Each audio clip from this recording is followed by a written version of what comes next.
Thank you very much. So we're here to talk about technology and parenting. And from what I can tell when I read blogs online, technology's basically ruined parenting, hasn't it? Last weekend, my husband and I were in a park with our children, and he was pushing our son in the swing, but he was actually looking at the rugby scores on his phone. And I was having a conversation with my daughter about her phonics lessons in school, but I was actually answering work emails. So basically, technology is a mess, right? And it's taking us away from our kids. I was thinking about that this week, and then I talked to a friend whose son has type 1 diabetes.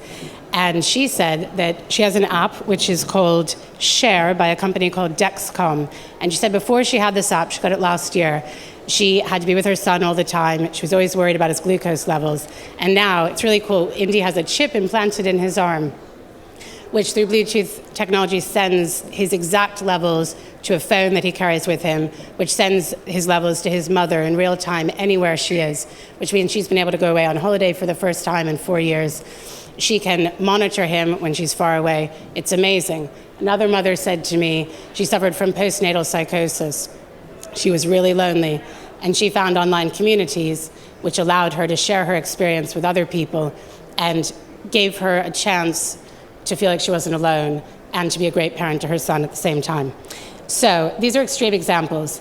More realistic examples, 5 years ago, I was preparing to be a mother for the first time, and I was reading What to Expect When You're Expecting in book form. So once a month, I would read the thing which said that my baby was now the size of a grapefruit, and I would contemplate that and then put it away for another month. Parents today, it's a completely different ballgame. They have access to all kinds of really good information at their fingertips. And luckily, our speakers tonight are going to tell you all about that. So first, not in order, we have Justine Roberts, who's CEO of Mumsnet and founder, the online community for parents to share advice, support, and product recommendations. Justine also campaigns for a lot of issues, including children who have special educational needs, improvements in miscarriage care, and freedom of speech on the internet. She's also a mother of 4, and she has 2 dogs. Nick, at the end, is CEO and co-founder of Baby Bundle, which uses mobile technology to support new parents. Baby Bundle was first launched in April of 2014 in the US and became the #1 parenting app there. In the UK, Baby Bundle is launching a new platform in partnership with Mumsnet, which is why we're here tonight. Developed in collaboration with medical experts, the platform is aimed at helping parents track and record their child's development and growth, alongside extensive parenting resources, all easily accessed on one essential mobile toolkit. The one thing I'd like to ask Nick at the end of tonight is whether he's going to be marketing this to the NHS, because I still carry around my red book, which won't necessarily mean anything to you because you don't have children yet, with all of my children's medical records. And when I was pregnant, I carried around my pink book with all of my medical records. And the idea that I could have this all on my phone is very exciting. Nikki Stammers is creative strategist at Digitus LBI, the global marketing and technology agency, which helps bring businesses into the digital age and helps build communities digitally. She's also a mother of 1 and an avid documenter digitally of motherhood and pregnancy. And finally, we've got Katie Kirby, who writes the Hurrah for Gin blog. She started it 2 years ago, and through it, she reaches more than 100,000 readers per month, and she won the Mad Blog of the Year in 2015. And she has 2 sons and lives in Brighton. Now, I'm going to kick off with questions for about 25 minutes, but I hope that you've all brought lots of questions that you're prepared to ask as well. Now, Justine, I wanted to kick off with you. How do you think advances in technology have changed the way that we parent? It's kind of, Mumsnet was started 16 years ago, so we were sort of right at the beginning of this whole thing. And in some ways, 16 years ago, when we talk about the advantages of allowing people to communicate digitally, we were doing that 16 years ago, so it doesn't feel like we've moved on that much. But then I look at the range of things on offer in the apps that we've just produced with the help of Digitus and Baby Bundle, and I realised that there is an infinite set of tools that we've only just scratched the surface of that are going to completely transform not just parenting but everything. Our health, our life expectancy, our all these sort of difficult challenges about how we live our lives are going to be both met and sort of brought to the fore in terms of further philosophical challenges about, what we do about them. So I think we're just scratching the surface, really, and there are huge practical applications. But the thing that hasn't changed is that technology allows people to digitally connect and to have real life community through a virtual world, and that I don't think has changed, and I think that's actually one of the core things that remains important about it. It allows people to connect and communicate. But why do we need that? What's wrong with our old communities? Well, I'm a big believer in the wisdom of the crowd. I mean, Mumsnet, if you have a problem Mumsnet was set up to help you make the kind of parent you would be if you'd had 3 or 4 children to practice on first, to tap into the wisdom of people who've been there and done that, and crucially, got the vomit-stained T-shirt. And because all of us need to know that, when our child, I was talking to Nikki about her daughter who's just embarked on the tantrum stage, and it is quite crucial to know that your child isn't, in fact, a psychopath. It is quite normal behaviour, and it would be abnormal if her toddler wasn't having tantrums. And being able to tap into a pool of people who've been there and done that really, really helps. It's so reassuring. So that's why I think connecting is important. If you just talk to your neighbour, or you just talk to your mother-in-law, which, can be a problem, or you just talk to your best friend, who knows, they may not have gone through the thing you've gone through, but if you can have a wide crowd, it's incredibly reassuring. Nikki, what's your go-to tech as a mother? I don't think there's one tech. I think probably my mobile would be where I start pretty much all of my journeys. I think there's been different things at different stages. Early on, I used my Sonos and Spotify prolifically to get my daughter to sleep using white noise. And I could do it without entering the room or disturbing it any further, which was an absolute godsend. Now the kind of current godsend is my iPad and now TV, CBeebies, iPlayer, which is awesome because it creates a great distraction when your kid is going berserk in the back of the car. But also you kind of need to operate with caution because conversely now she wants it at bedtime. It's hey Dougie at bedtime. So I think it changes depending on what stage you're in, but I agree with Justine. The benefits far outweigh not having them altogether. How do you limit it when she says she wants it at bedtime? I've had to learn to become the adult, which is not something you realise you have to do when you become a parent, and just learn to put my foot down, basically. I was recently reading in The Guardian about the fact that literacy amongst children is something that's a real concern at the moment, and a big part of promoting literacy with children is continuing to read at bedtime. And so I think it's continuing to read around the subject as parents, which obviously digital and on-demand content helps with, to kind of give you that extra rationale when it comes to parenting, or the extra backup that you wouldn't otherwise have.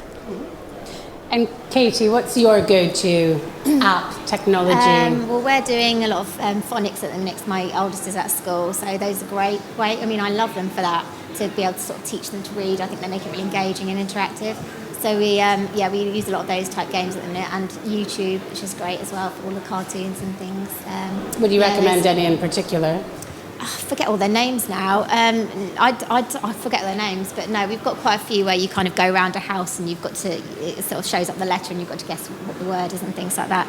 And they're great. And we have a little rule that you've got to play 2 phonics games and then you can go and play Star Wars or something like that. So it's kind of, But what do you think those games are doing that you or your partner wouldn't be doing? I think it's just making it really interactive and exciting for them. It's just like the colours and the music, and it makes it more into a fun game, whereas, just sitting down always and just going through books, and it just gets boring for them. So I think it makes it seem like a fun thing that they're playing with. So they're sort of reactive as well. I really like Tokaboka, which is their children's games, where I remember computer games when I was a child, there's a very clear path that you followed and you couldn't veer off it at all. But with Tokaboka in particular, you can explore things and interact with them and sort of poke at stuff and it reacts. Nick, how do you see parents using technology different from the average person? Well, I thought you were going to ask me what parenting apps I actually use, but I think I'm probably the only person here who has more parenting apps on their phone, but not being a parent myself. But essentially, I mean, I co-founded Baby Bundle with my brother, and as I just said, neither of us have any children ourselves. So I think having that objective point of view from day one of not knowing, presuming how parenthood should be, and literally going to the kind of university of parenthood straight out of having worked in finance for 3 years and actually learning from scratch, this completely new world, helped us actually realize that actually listen to mothers and fathers of what they wanted in the digital age that we live in. Essentially, I think everyone in this room was born without not being in the smartphone era, and we, looks like we all turned out pretty well. So essentially, it's keeping up with the digital age, and in today's lives that are managed by the smartphone era and obviously desktops as well, it's a question of keeping up that efficiency and helping manage parents' lives. So when we first started Baby Bundle, we must have interviewed over 500 mothers at the time, and actually asking them what do you want from this app? And what we realized is actually the parenting market was extremely fragmented, where mothers had literally 3 or 4 different apps on their phone that provided different functionality, from tracking to a baby monitor app to WebMD Baby for that as a health reference. And what we realized is not to overdo it. What are the most relevant features for the first years of parenthood? And that's essentially how Baby Bundle was born. Mm. So pregnancy is one of the most crowded markets for parenting apps. There are a lot of things. How, as a parent, my sister-in-law is pregnant right now, how can she choose the right one for her? What are the different things that, for example, you're offering, Nikki, that others aren't? What makes this different? Yeah, just to pick up on a point there, so working with Mumsnet, we looked into the space in a lot of depth, and I think there's currently 1,500 pregnancy apps. It's amongst the most competitive space. There's 100 that's been added in the last 6 months alone. The top 10 have benefited from 17 updates, and collectively have been downloaded over 20 million times. And I think, the point that we were just talking about is people aren't using one single app quite often. They use a repertoire. And our kind of objective has really been to make sure that we create something that doesn't generate more noise in the space, because that has become a genuine problem, I think, for parents, trying to navigate all these different sources and understand how to pick through what's expert versus what's not, and understand what the genuine need is. So what is it that parents need in this kind of crowded space? And so I think, to your question, people are using word of mouth and recommendation. They're kind of going old school, but they're also using communities to find out which one to go for. I mean, in terms of creating something that answers a genuine need, we did a big kind of diary study with women throughout pregnancy across the 3 trimesters. And it's really interesting to understand that the NHS is still really dominating the narrative around pregnancy. And I can't criticise them. Factually, they produce a lot of information. And they definitely come at it from the expert perspective, but they've really dictated the dialogue, and I think a lot of other players have taken that on board with content. So something we found that mums-to-be were really craving was understanding what the real lived experience is, and understand that there is no right or wrong, which I think a lot of content providers and apps kind of seem to perpetuate, that it's not cookie cutter. And so that's what kind of we aim to do with the pregnancy app, is combine, yes, the kind of factual-based information, but to really punctuate that with the real voices of mums that have been there, done that, got the stretch marks to show for it. And that's, I think, really important, not only to make sure you've got both sides covered, expert and real lived experience, but I think also to support mums to be emotionally and treat them as human beings and not patients, with personalities and senses of humour.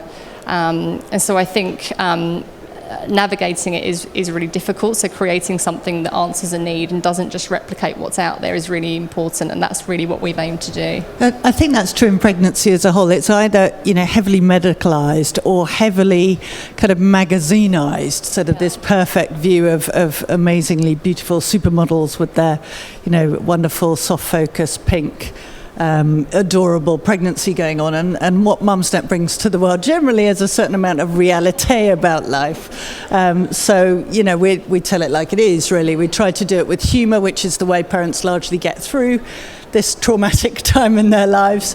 They have a gallows humour, so provide good information, but to have that real voices which actually don't alienate, because very medical content could be quite alienating, and very sanitized, beautiful content can be quite alienating. So we're trying to tell the truth, basically. And also cutting through the guilt. I mean, to pick up on what you were saying, I was talking to a mother earlier today who's really excited about apps because you can tailor them to your own experience. Yeah. So for example, the NHS website, it's not interactive. It tells you should breastfeed.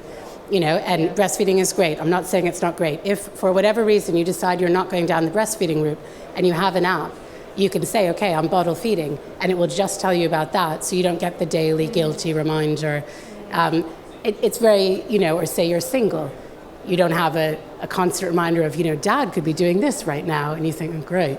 And the tailored, the customized aspect of apps is what makes it so different from 5 years ago when I was having a child and I could Google, but I didn't have my own journey.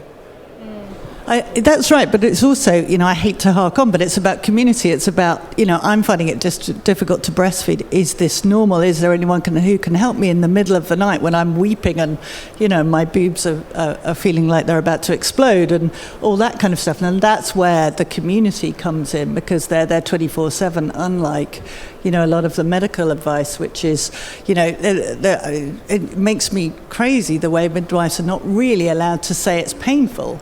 Well, yeah. I'm sorry, but, it is initially, it can be. It's not the end of the world, but it can be quite painful, breastfeeding. But you get through it. And that's where real people can sometimes help people. So, actually it's access to those real voices. I think that's a big issue is literally the amount of information that's out there and having to sift through it. And that's why I think, that's probably the principal reason why we partner with Mumsnet is you hear it from the horse's mouth. It's actually mothers giving advice to other mothers, or fathers as well. But essentially that's the issue. I mean, an interesting statistic is 3 months prior to birth, this is a US statistic, but 3 months prior to birth and 3 months after birth, your first-time mum spends on average 6.3 hours a day consuming parenting media, which is a hell of a lot of time. And that's just because there's so much information out there that what do they do? Who do they turn to? And it's a question of, the use of apps is simplifying what's out there. The tools, the information, everything. I think that's a really good point. Sorry, is that I think that's why apps have really taken off in this space. Is that, and particularly apps that come from a brand that you trust are ones that tend to be downloaded most. Is because you trust them to curate the right kind of content. I mean, something that we found when we were talking to first-time mums in particular, which have very different actually digital behaviour from subsequent pregnancies, was that they have a propensity to get into these fear tornadoes. So, 3 a.m. Yeah, exactly, yeah. And you obviously can't unsee something that you've seen. And I think that's why, curating and giving people reassurance that you understand that audience implicitly and tailor the experience in a personalised way is really important. I was just going to say, with the fact that it's 24/7, there's so much information out there, so many communities, the only careful thing is just getting the balance right, because it can become so all-encompassing that you can't step away from it, and you just feel like you're kind of constantly looking up the answer to this, that and the other, and it's kind of just making sure you've got a healthy balance, I think, so... Yeah, it is true. We're sometimes asked to ban people because they're so addicted, which is, we're here to make parents' lives easier, but actually their house is a mess, their children are neglected, and their washing isn't done because they can't get off the website. Now, one thing when we talk about parenting and technology that people often bring up is privacy, and how you protect your child's privacy while still maintaining a role in these communities. So, Katie, I wanted to ask you your thoughts on that. what are the long-term implications for our intimate lives if you're blogging, if you're illustrating your children's lives? Yeah, I think it's such a personal thing. I mean, obviously some people don't like putting anything up about their kids, even on their own personal Facebooks that's locked down. They just, they just don't want to do that. And obviously I made a decision that I do share stories and things about my kids. I don't use that many photos and I don't use their names, although some people do. I think it's just, you've got to decide, you've got to decide what's comfortable for you.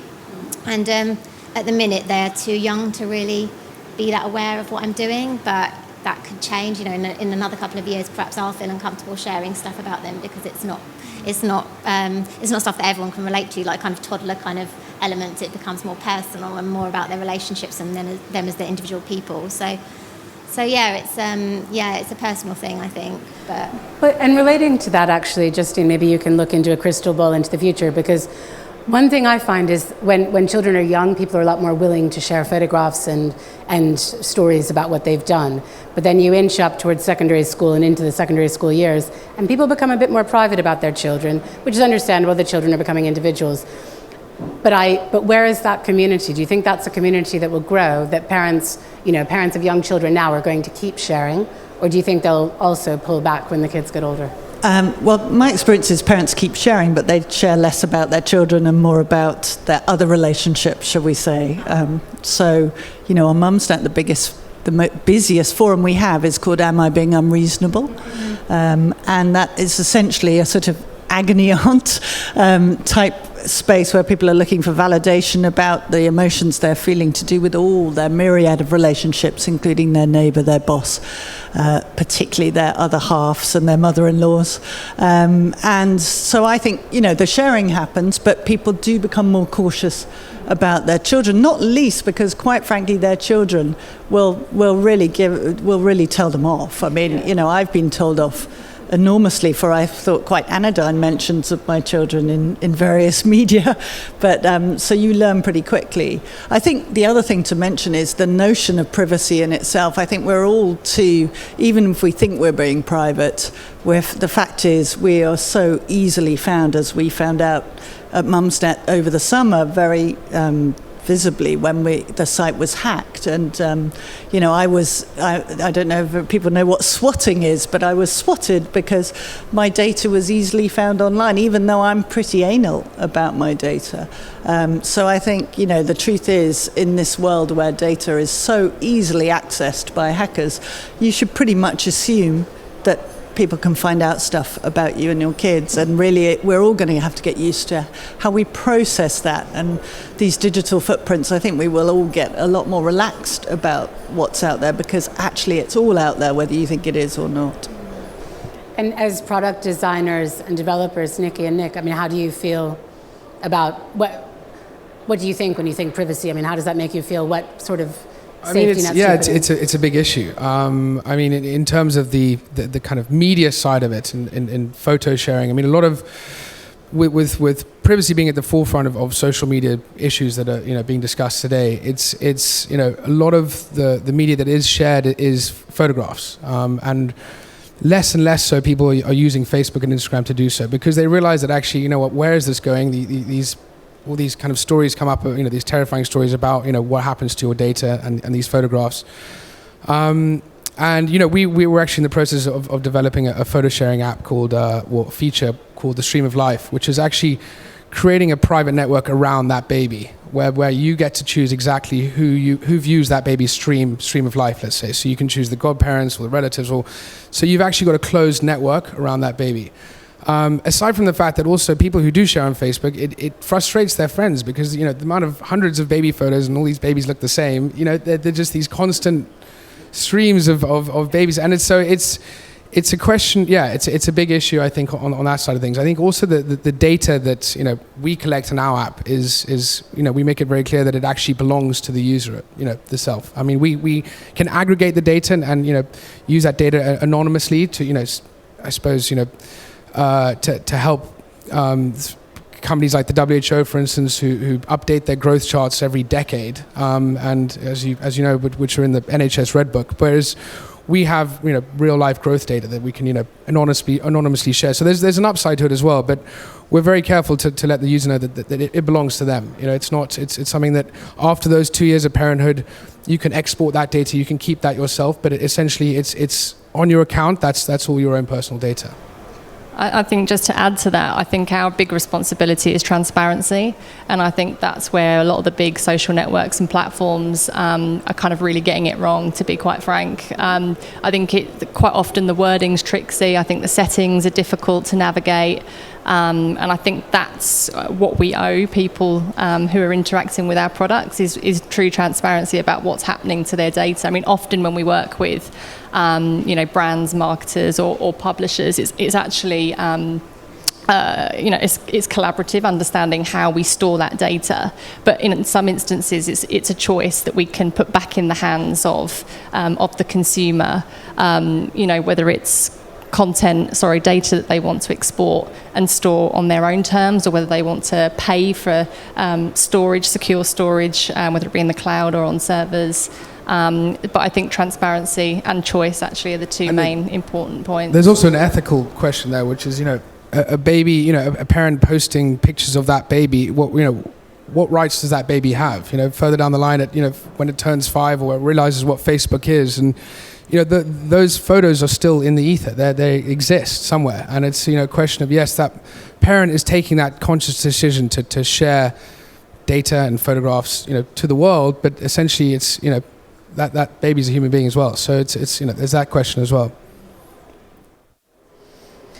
So I wanted to know where you all think this is going. I just wanted to give each of you a chance to say, what is the future of technology and parenting? How are we going to use it differently, say, in a year's time, in 5 years' time? I think we're getting to the point now where, we've just done a big study with 16 to 24-year-olds to understand their digital behaviours. And it's really funny to understand that they kind of see the big kind of networks like Facebook as kind of really mumsy. And there's a huge migration to private messaging. That's kind of private in inverted commas, because they understand more than anybody else that private doesn't actually mean private anymore. And they've kind of become their own best kind of mini brand managers of that. So I think the move towards niche communities is going to continue, and more private communities with services like WhatsApp, Messenger, Snapchat kind of collectively overtaking new sign-ups on big social networks. I'd kind of like to see more kind of automation of monitoring and censorship to help parents kind of monitor what their children are seeing and doing online. And I think kind of the trend around the Internet of Things and kind of connected physical devices kind of will really continue. How would that look, the automated monitoring? I have no idea. It sounds really good. Yeah, it sounds great. I think it's definitely a challenge that we're having to look into. Mm-hmm. Working with people that brands and marketers whose primary audience are parenting. Uh-huh. But as to what it looks like, I'm not sure yet. I think to some extent we are a bit of a guinea pig generation in this stuff. So a lot of where we head next will depend on the results of this kind of large experiment we're all part of. I have a lot of parenting conundrums around digital lifestyles, but I really don't know whether 4 hours of Minecraft is equivalent to 4 hours of Lego, or it's much, much worse. And I have no experience of my own childhood and a digital world to draw on. So, many things. I made many mistakes when I was young. I got drunk, I threw up, and if my kids do that, I sort of think, well, okay, I survived, I'm okay. But I have no experience of playing 4 hours of Minecraft a day and knowing whether that's dulling my brain or not. So I think we will be informed a little bit by the results of, and hopefully more hard evidence and research, so parents can make better decisions. But I'm also hoping technology will solve the biggest conundrum of our parenting lives, which is how you make dads do their fair share. I've resorted to Excel spreadsheets and lists, but actually I'm thinking that maybe what we need is a tracker and a constant reminder service, possibly an embedded painful chip that makes a buzz that says you haven't pulled your weight, mate, and then Cattle maybe prod functionality. Yeah, exactly, something like that. So I'm hoping for that. Nick, can you oblige maybe I'll look in our into next it, definitely. update? Yeah. Nick, do you want to go next? Yeah, no, I was going to. Yeah, I mean, I completely agree with what everyone said here. I mean, I think the other thing is being careful is, there's a lot of technology out there that is attributing, I suppose, making neurotic parents more neurotic, which is, I'm one thing that sector that springs to mind is the wearable tech space, for instance, where it's a very sexy space in Silicon Valley, but at the end of the day, in the baby space, there's certain wearable monitors, little socks that babies wear, and little bands as well that measure heart rate, oxygen levels, things that actually, they claim are going to prevent sudden infant death syndrome, where no one actually knows, what causes SIDS anyway. But there were roughly over just 3,500 SIDS cases in the US alone after, there are 4 million births a year there. So essentially, selling these products using fear marketing and actually being like, okay, well, measure your baby's oxygen levels every night that it sleeps, its heart rate. I mean, is there a point to that? But essentially, there's a market of, instilling that fear in parents and actually getting them to buy it. So there's a fine line between, overdoing it and I think, simplifying it is... Simplified apps and technology will be the successful ones. And Katie, and one thing I wanted to add onto yours, which is why I put you last, was I see a sort of dual world for parents online. One is the individual shouting, like vlogging's become so much bigger, but it's all about me and my experience. And then there's this community building that we're talking about. And how do you see the future of those two different strains of parenting online? Are they going to go together, separate? Vlogs and blogs, it's quite personal. It's talking about your experience. Do you think that's going to merge more with communities, or do you think the community side's going to build more rapidly? Vlogging is just something that you either get or you don't, I think, and it's not for me. So it's difficult to kind of speak on that side of things. But no, I think the community is really important. I think people like to have that two-way communication. They like to have that support, ask questions, get answers in return. So I see that as, that's the future really, not so much blogging. Yeah. Great. And now I just wanted to open up to the audience and see if you have any questions that you'd like to ask any of the panelists. What was the best tool that you used as a parent outside of technology? What was your favourite bit? And are there any solutions that have come through tech that have sort of solved difficulties around that?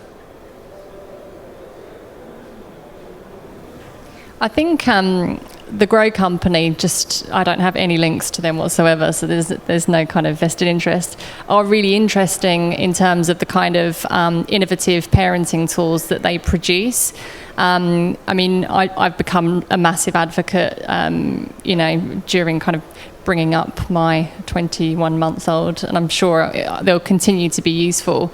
But around the kind of monitoring side of things, but being genuinely innovative. I don't know much about them. So like the Grow Egg, so they help you monitor room temperature. They came up with a Grow Bag.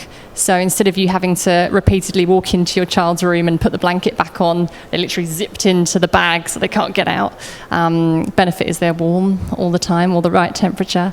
They have kind of the Grow Clock, so they know what time of day it is. So if they wake up before dawn and the sun isn't shining, they know they have to play in their cot happily until mum and dad get up. So I think that side of things is interesting. Outside of kind of the stuff that we've been talking about today, I think services like Amazon Prime, like Ocado, have been absolute they were godsends to me when, they are now.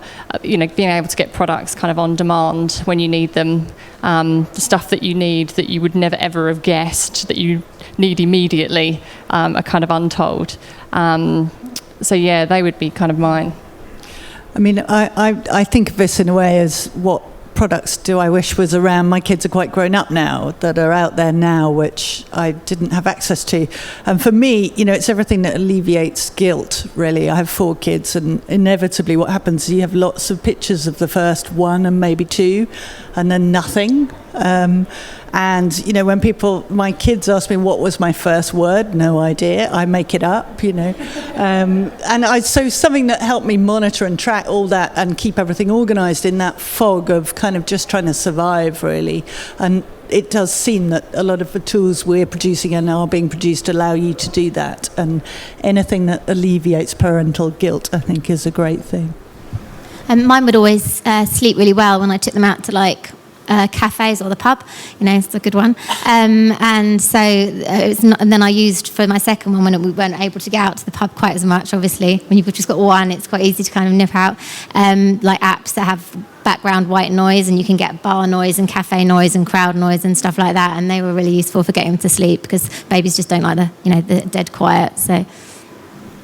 Well, I'm not a parent, but yet. But yeah, I suppose what's something you can replace? I suppose toys you can't really replace. And I know that my monkey lasted a few years after after when I was a baby, and I think that that's something else. Is you can't really have a relationship with Peppa Pig over an iPad screen. It's I think that's also a vital aspect to parenting.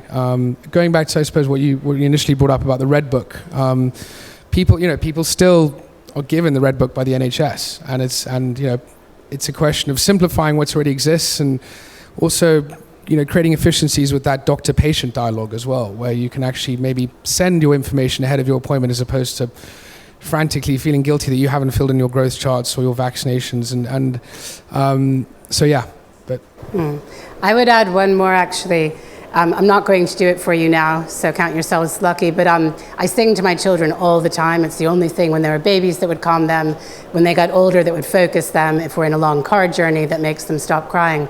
And I have quite a wide repertoire, but it has its limits. And the great thing is YouTube, because I can get my daughter has a thing for ABBA, which, don't judge. And I can call up any video at any time, day or night, and they're so happy, these ABBA people, and they're dancing, and it's glitzy. And that is actually something I can remember vaguely, my mother, when I was a child, just being really fed up with us. And I think having that tool, it kind of gives you a moment to get away from throwing a fit yourself as a parent, because you can, and it's, technology can sound so passive, but something like watching a YouTube video of Neil Young or ABBA with my children, we're all singing along and we're all doing it together, and it has completely saved my life. What emphasis is placed on information tech products so it's localized for the UK? Good question. We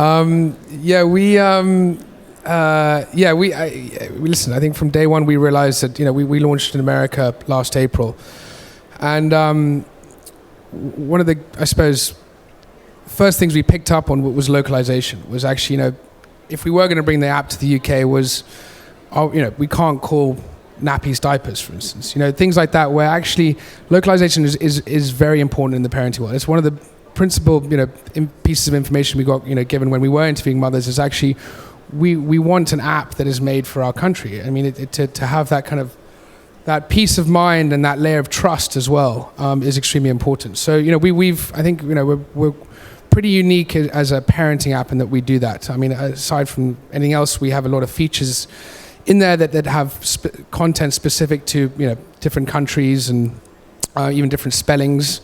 But at the same time, it's we put a massive emphasis on it, and it's resonated very well.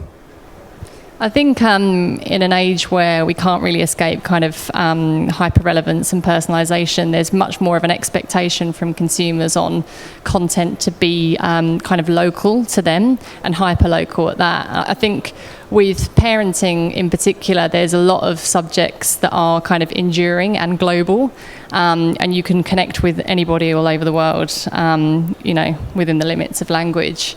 And their experience will be exactly the same. And I think that's the beauty of connected information. But I think also parenting quite often, I think we've got a responsibility to provide parents with kind of reassurance. And I think often that comes with creating products that are kind of nuanced and demonstrate understanding of you, of your local community, of where you're at. So I think some stuff is global, and I think it's important not to become overly localized with information. But I do think people are demanding it much more. I mean, just a random stat. Apparently 80% of searches on pregnancy are common throughout the world. So 80% of search queries are the same. Doesn't matter where you're searching them. So there is a lot of common ground. It's just like everything, it's the way you communicate it. I mean, unfortunately, or fortunately, Mumsnet is Mumsnet, not Mumsnet. So that's always going to be a problem. The British can never say that word. It's incredible. There's also, I mean, it's the medical content that you have to be very careful about. I mean, essentially, you know, if you are a parenting app, it's you fall under that mobile health umbrella where, you know, having the growth charts, the national averages of the US and trying to apply them to the UK, it just isn't correct. And you shouldn't expect UK mothers to stand for that, essentially. And the same thing with the vaccination schedules and your checkups, your regular checkups with the NHS. They're completely different for what the CDC recommend as well. So one has to be very careful with the medical side. Along the lines of social media, most social media sites say 13 is the minimum age. In my experience, most parents and kids ignore that. What do you think is the right age for a tween, as I've got an 11-year-old, to join social media? She's on 1, by the way. And it was Snapchat. I kicked her off it the other day after they changed the terms of service, but they clarified that, so she's back on it. But just wonder what your thoughts were.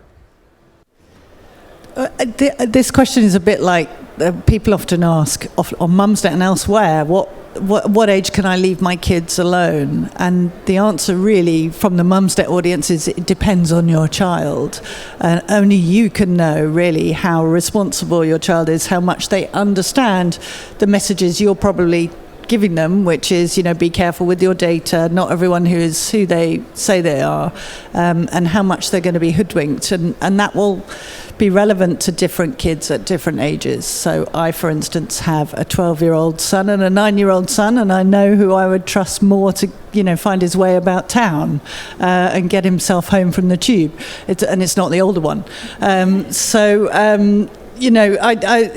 said that, I think if you can stick to 13, there's plenty of time to be obsessed by Facebook and all the rest, and boy, will they be, and you will be spending your life trying to get them off. So if you can hoodwink them into, it doesn't matter what your friends are doing, the rules are the rules, and you're going to end up in prison if you break it, then try it. Because I think the longer you can keep them off, the better, really. I think it's about, I think all the basic tenets of parenting kind of applies to this situation, in my opinion, as any other. I think you need to educate them as best you can and warn them of the dangers. And I think you just have to allow them to make their own choices. I kind of say this without having a child that is old enough to make its own choices. She's trying at the moment. But I think, interestingly, when children get to kind of 13, 14 and they're kind of on Facebook, they're really savvy. They understand that mum and dad's looking at their profile, they're looking at all of their interactions, and they'll be there. It makes them sound manipulative, and it's not. They'll be there kind of crafting their online persona for your eyes. As I was saying, like they know that they're kind of the central actor, that they're their own publicist, that they're their own manager now, and so all of that is they kind of understand and they get. So I think it's just about kind of equipping them with the knowledge to make the best decisions, and I think that's all you can do. I think it's a bit like asking when they're old enough to have sex or when they're old enough to try alcohol, because, as you say, so much of it's about the preparation and the education around these things. Okay, so there are 4 up there, right? And the first one is Mumsnet Talk.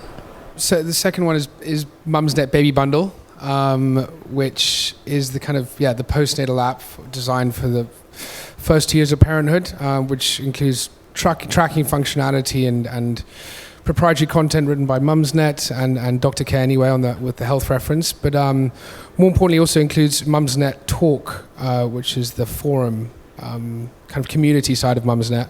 as well as a news feed which is written by Mumsnet's editorial team, which is a very engaging way of providing information and tidbits of interesting piece of information for mothers. Yeah, so it's a I think we've got 8 features in there, so it's pretty feature rich. Yeah.